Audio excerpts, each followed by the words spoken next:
जय जिजाऊ, जय शिवराय, जय शंभूराजे. मित्रांनो, मागणी तसा पुरवठा असतो असं म्हणतात ना. तर आपणच काही मागितलं नाही तर देव आपल्याला देणार कसं, हे असं कोणीतरी म्हटलेलं आहे. तर तेच काहीतरी मागणं आज आमचं पूर्ण झालं होतं.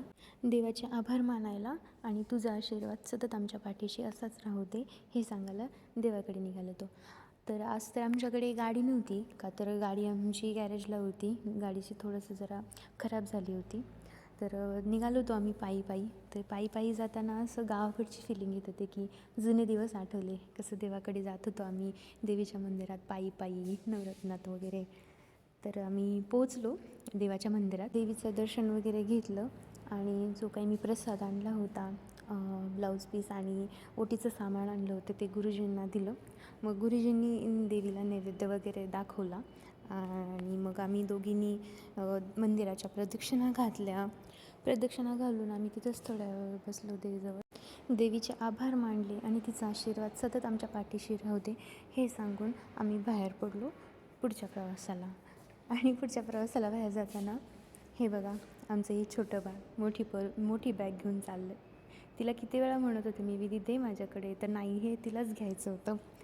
मग पुढे जाऊन रिक्षा केली आणि पुढे निघालो आम्ही खंडोबाच्या मंदिरात.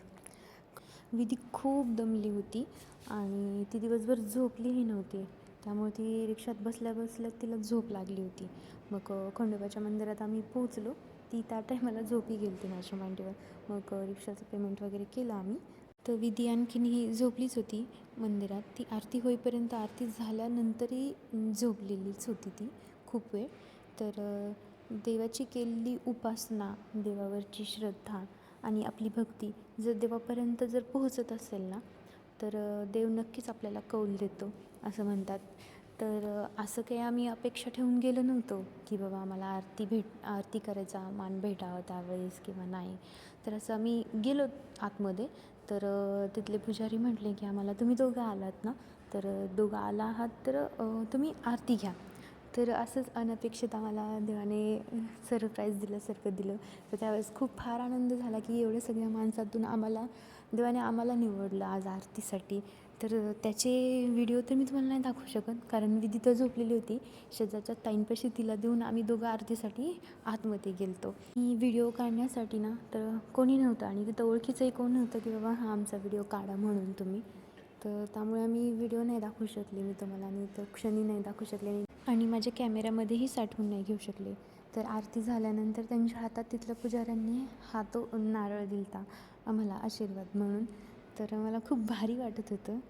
खंडोबाचं दर्शन घेतलं आणि त्या ताईंकडून विधीला घेतलं आणि बाहेर पडलं. बाहेरून तिला घेऊन बसलो, कारण ती झोपलेलीच होती.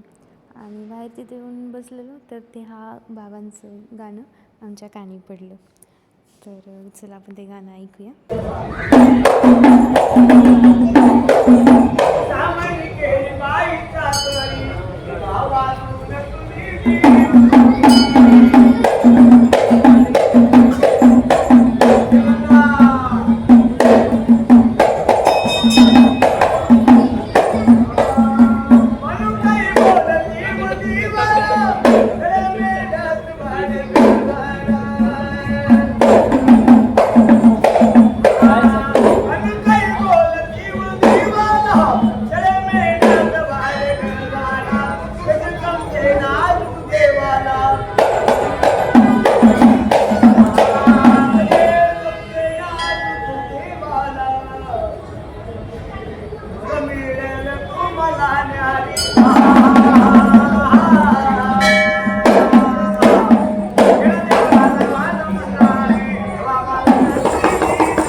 त्यांच्या ते संबर वाजवण्यानेच विधी उठून बसली आणि मग काय नेलं विधीला मंदिरात आणखीन खंडोबाच्या दर्शनाला. मग तिला खंडोबाचं दर्शन वगैरे केलं तिचं आणि मग बाहेर पडलो आम्ही दर्शन घेऊन.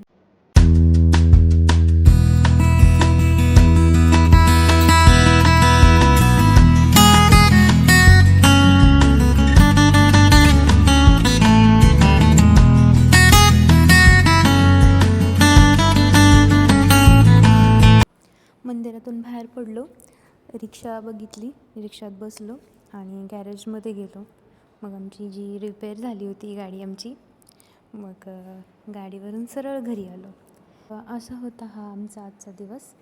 तर चला तर मग भेटूया अशाच काहीतरी इंटरेस्टिंग टॉपिकमध्ये पुढच्या व्हिडिओमध्ये. तोपर्यंत हर हर महादेव मित्रांनो.